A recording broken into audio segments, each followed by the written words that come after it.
बिजली दरों में बढ़ोतरी पर कांग्रेस ने नाराजगी का इजहार किया है। कांग्रेस ने फैसले को गैर जरूरी बताया है। साथ ही साथ कहा कि गरीब उपभोक्ताओं पर इसका सीधे असर पड़ेगा। कांग्रेस के रविंद्र शर्मा ने उमर सरकार के फैसले पर सवाल उठाए हैं। 200 यूनिट मुफ्त बिजली के वादे की याद उन्होंने दिलाई है। तो मुख्य प्रवक्ता रविंद्र शर्मा ने चिंता भी जताई है। तो जम्मू कश्मीर में बिजली दरों में बढ़ोतरी को लेकर अब उमर अब्दुल्ला की सरकार सहयोगी कांग्रेस ही नाराजगी जता रही है। कांग्रेस के मुख्य प्रवक्ता और एमएलसी रविंद्र शर्मा ने बढ़ोतरी को दुर्भाग्यपूर्ण और गैर जरूरी बताया है। उन्होंने कहा है कि इससे गरीब उपभोक्ताओं की मुश्किलें बढ़ेंगी। साथ ही शर्मा ने सरकार को 200 यूनिट मुफ्त बिजली देने के अपने वादे की भी याद दिलाई है।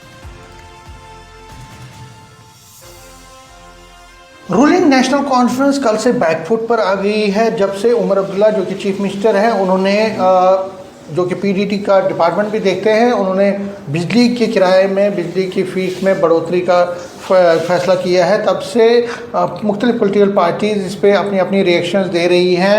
नेशनल कॉन्फ्रेंस हालांकि उसको डिफेंड कर रही है, इस मार्जिनल हाइक को। लेकिन कांग्रेस क्या सोचती है, इस पर बात करने के लिए मेरे साथ हैं chief spokesperson Jammu and Kashmir Congress और फॉर्मर एमएलसी रविंद्र शर्मा। शर्मा जी, फिर एक बार एक तरफ से तो लोगों को उम्मीद थी कि फ्री 200 यूनिट तक, लेकिन यहाँ तो बढ़ोतरी हुई है। क्या कांग्रेस क्या समझती है? देखिए, ये हम तो कंज्यूमर की बात करेंगे। कंज्यूमर ऑलरेडी जो है वो काफ़ी सख्ती में है। कंज्यूमर पावर कंज्यूमर तो है ही, लेकिन महंगाई इतनी है, चीनी इतनी बढ़ गई, प्याज इतना बढ़ गया, हर चीज़ इतनी महंगाई हो रही है ग्लोबल फैक्टर से भी और बाकी फैक्टर से। इस वक्त हर आदमी हार्ड प्रेस्ड है और सरकार को पावर में इसमें कोई शक नहीं, ये वादा भी किया गया था। बाद में वो अति गरीब लोगों के लिए 200 यूनिट किया गया है शायद, लेकिन लोगों को उम्मीद थी। और दूसरा, एमनेस्टी स्कीम्स कुछ चलाई गई थी, उसमें कुछ लोगों ने लाभ भी लिया। जो हमको जनरल शिकायत मिलती है, परेशानी कि कुछ लोगों ने कुछ इंस्टॉलमेंट्स दी, लेकिन सारी इंस्टॉलमेंट नहीं दे सके, जिसकी वजह से जब वो नहीं दे सके तो उनकी बिजलियाँ काटने लगे और पूरा किराया उनसे कहा। मान लो किसी का 1 लाख था, उसने अगर 20,000 30,000 दिया, बाकी किस्त उससे अरेंज नहीं हुई, तो उसको कहा गया कि आपको पूरा 1 लाख रुपया देना पड़ेगा। एक वो परेशानी से लोग भुगत रहे हैं। कई जगह बिजलियाँ काटी जा रही हैं। उसके बीच में ये एक शाख होगा, ये नो डाउट बढ़ोतरी का सीमा रखी गई, क्योंकि यहाँ नेशनल एवरेज करीब 15% पावर डिस्ट्रीब्यूशन है, लॉस है। उसमें ज़्यादातर लॉस चोरी भी होता है, लेकिन यहाँ तो 40% चोरी है और 15% 20% आप अलो कर दो, बाकी तो चोरी रोकना सरकार का काम है। और कमीशन ने कहा है कि हम 40% अगर करेंगे तो टैरिफ शॉक हो जाएगा, इसलिए उन्होंने 6.83% इंक्रीज़ किया है। और कुछ सब्सिडी सरकार देगी, 2420 करोड़ या कुछ इतना बोझ सरकार लेगी। लेकिन मैं समझता हूँ कि इसको जो है वो समझना चाहिए कि आम जनता की परेशानी है। रेवेन्यू लॉस जो है वो कश्मीर में ज़्यादा है, वहाँ करीब 1800 करोड़ है, जम्मू में 1142 करोड़ है। तो रेवेन्यू लॉस का बड़ा फैक्टर एक बिजली चोरी है। आप ऑनेस्ट कंज्यूमर जो है बिजली का उपभोक्ता, उससे नहीं निकाल सकते कि चोरी कोई कर रहा है। वो चोरी रोकना सरकार का काम है और इक़दामात निकालें। फिर स्मार्ट मीटर्स भी, जहाँ स्मार्ट मीटर लगे हैं लोग परेशान हैं कि कई जगह उस पर भी लोगों को एतराज़ है, लेकिन कई जगह अभी तक नहीं लगे। स्मार्ट मीटर तो 4 सालों से लग रहे हैं, आपने कई जगह तो ज़बरदस्ती। तो क्यों ऐसा गैप है? मैं जो पढ़ रहा था डिटेल्स, सरकार को एक डिटेल वाइट पेपर देना चाहिए, वो कमीशन की बहुत ठीक है, लेकिन क्यों जो है वो 1800 करोड़ रुपया कश्मीर वादी में डिस्ट्रीब्यूशन लॉस बताया गया है। नेटवर्क 18 के लिए मैं समीर भट्ट। तो जम्मू कश्मीर में बिजली दरों पर सियासी घमासान मचा हुआ है। उमर अब्दुल्ला सरकार पर विपक्ष हमलावर है। बिजली दरें बढ़ाने के फैसले का विरोध किया जा रहा है। एनसी नेता शेख बशीर अहमद ने इसका बचाव किया है। तो 200 यूनिट मुफ्त बिजली का वादा पूरा होगा, शेख बशीर ऐसे मौके पर कहते हुए नजर आए हैं। विपक्ष के पास शेख बशीर का कहना है कि कोई दूसरा मुद्दा नहीं है, इसलिए इस मुद्दे को उठा रही है। बिजली बढ़ोतरी पर बेवजह हंगामा कर रहा है विपक्ष, ये कहना है शेख बशीर का। तो जम्मू कश्मीर में बिजली की दरों में बढ़ोतरी को लेकर सियासी घमासान तेज हो गया है। विपक्षी पार्टियों ने मुख्यमंत्री उमर अब्दुल्ला के बिजली दरें बढ़ाने के फैसले पर सरकार को घेरना शुरू कर दिया है। वहीं सत्ताधारी नेशनल कॉन्फ्रेंस के वरिष्ठ नेता और पूर्व एमएलसी शेख बशीर अहमद ने बिजली दरों में बढ़ोतरी का बचाव किया है। उन्होंने कहा है कि सरकार जल्द ही लोगों को 200 यूनिट मुफ्त बिजली देने की अपनी नीति लागू करेगी। शेख बशीर अहमद ने विपक्ष पर निशाना साधते हुए कहा कि विपक्षी दलों के पास उठाने के लिए कोई दूसरा मुद्दा नहीं है, इसलिए वो बेवजह इस मामले को तूल दे रहे हैं। ऐसे में बिजली दरों में बढ़ोतरी को लेकर जम्मू कश्मीर की सियासत गर्माती नजर आ रही है।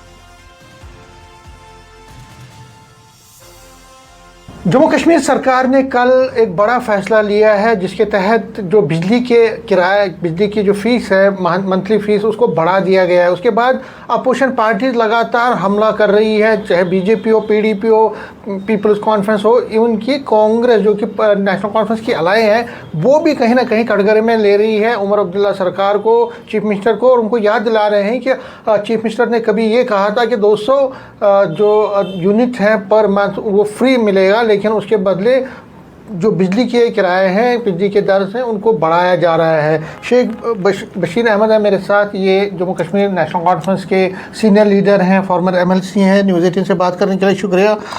ये क्या हो रहा है? अपोजिशन पार्टी लगातार हमला कर रही है और आपकी अलाई पार्टी कांग्रेस भी कहीं ना कहीं कटघरे में आपको ले रही है कि बिजली के किराए में जो बिजली की फ़ीस है उसको बढ़ा दिया गया है। ये तो उल्टा ही हो रहा है।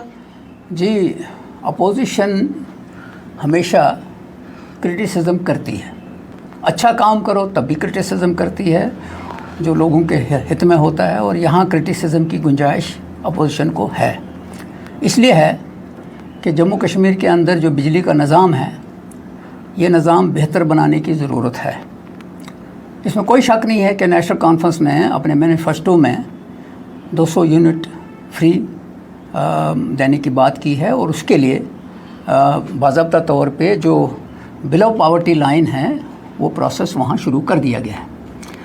जो बिलो पॉवर्टी लाइन से ऊपर लोग हैं, अगर बिजली के किराया, मिसाल के तौर पे मैं आपको बताता हूँ, हर हफ्ते पेट्रोल के डीज़ल बढ़ जाते हैं, तो कोई प्रोटेस्ट नहीं करता है, कोई मुखालफत नहीं करता है। गैस के रेट बढ़ जाते हैं, वो भी हर एक इंसान यूज़ करता है, तो बीजेपी वाले वहाँ कोई शिकायत नहीं करते हैं। अब बिजली जो है 2 साल होने लगे हैं, पौने 2 साल हो गए हैं, तो ये जो महंगाई है, बिजली जिस रेट से आती है, अगर उसको हम बैलेंस करने की कोशिश नहीं करेंगे तो फिर हम बच नहीं पाते हैं। हमको ये देखना है कि हाँ, बिजली मुहैया होनी चाहिए, और बिजली मुहैया करने के लिए जो रेट्स हैं, उन रेट्स के और जो कंज्यूमर्स की डिमांड है और उनका जो बिजली है, उसके दरमियान में जो फ़र्क है वो रहना नहीं चाहिए। हाँ, इसमें मुश्किलात तो आएंगी, लेकिन ये उसी तरह मजबूरी है कि एक आदमी को शर्ट ख़रीदनी है, वो शर्ट जो है वो 200 रुपये की है, उसकी कीमत 250 रुपये हो गई, शर्ट फिर भी लगानी है। और एनसी सांसद रूहुल्ला मेहदी ने भी नेशनल कॉन्फ्रेंस पर सवाल उठाए हैं। जम्मू कश्मीर की राजनीतिक ताकतें कम होती गई, रूहुल्ला ये कह रहे हैं। साथ ही साथ वो कह रहे हैं कि 2019 के बाद एनसी के रवैये पर मैं सवाल उठाता हूं। 2024 में लोगों ने एनसी पर भरोसा जताया था, रूहुल्ला ये कहते हुए नजर आए। साथ ही साथ कह रहे हैं कि हम पार्टी के गुलाम नहीं हैं। आगा सैयद रूहुल्ला की तरफ से बड़ा बयान आया है, चुने हुए प्रतिनिधियों को सवाल उठाने का हक है। रूहुल्ला ने इस बात को दोहराया। साथ ही साथ कहा कि राज्य का दर्जा व्यापक राजनीतिक एजेंडे का हिस्सा है। तो श्रीनगर से नेशनल कॉन्फ्रेंस के सांसद आगा रूहुल्ला मेहदी ने पार्टी और जम्मू कश्मीर के राजनीतिक नेतृत्व पर गंभीर सवाल खड़े किए हैं। बारामुल्ला में पत्रकारों से बातचीत कर रहे थे, रूहुल्ला ने कहा कि जम्मू कश्मीर ने पिछले कई साल में अपनी राजनीतिक ताकतें खोई हैं, लेकिन राजनीतिक नेतृत्व उन्हें वापस दिलाने में नाकाम रहा है। रूहुल्ला ने साथ ही 2019 के बाद नेशनल कॉन्फ्रेंस के रुख पर भी सवाल उठाए। उन्होंने कहा कि 2024 के विधानसभा चुनाव में लोगों ने एनसी को इसलिए समर्थन दिया था क्योंकि पार्टी ने खोए हुए अधिकारों को वापस दिलाने का वादा किया था। उन्होंने साफ कहा कि चुने हुए प्रतिनिधियों को जनता से किए गए वादों पर सवाल उठाने का पूरा अधिकार है। साथ ही साथ आगा सैयद रूहुल्ला ने कहा कि पार्टी नेतृत्व से सवाल करना एनसी का विरोध नहीं है। उन्होंने दो टूक कहा कि हम पार्टी के गुलाम नहीं हैं। साथ ही उन्होंने कहा कि राज्य का दर्जा वापस मिलना जरूरी है, लेकिन ये जम्मू कश्मीर के व्यापक राजनीतिक एजेंडे का सिर्फ एक हिस्सा है।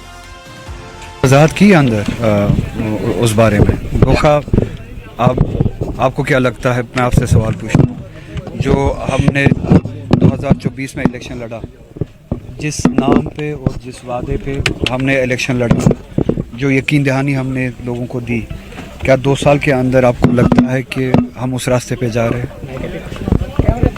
आम आवाम भी यही महसूस करती है, हम भी यही महसूस करते हैं कि हम उस रास्ते पे नहीं जा रहे, चाहे वो सियासी तौर हो चाहे एडमिनिस्ट्रेटिव तौर हो।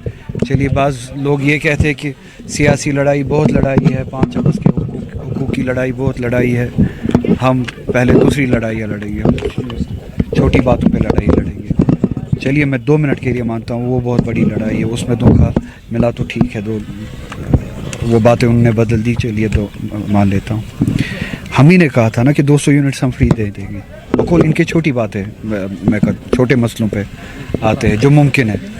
हम ही ने कहा था ना कि 200 यूनिट्स फ्री देंगे, राहत देंगे बिजली के हवाले से।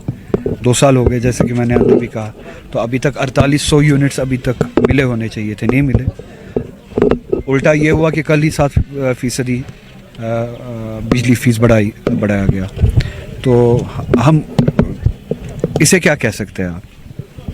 हमने ये कहा था कि 5 साल के दौरान हम 1 लाख नौकरियां मुलाजमतें देंगे, और हर साल, उसका मतलब ये है कि हर साल, और ये वजाहतन कहा था कि 20,000 मुलाजमतें मिलेगी, सरकारी मुलाजमतें मिलेगी। तो 40,000 मुलाजमतें अभी तक मिली, तो इसे हम क्या कहेंगे? आपने सवाल पूछा कि क्या सही में धोखा लगा, मेरा सवाल यही है, इसे हम क्या कहेंगे फिर?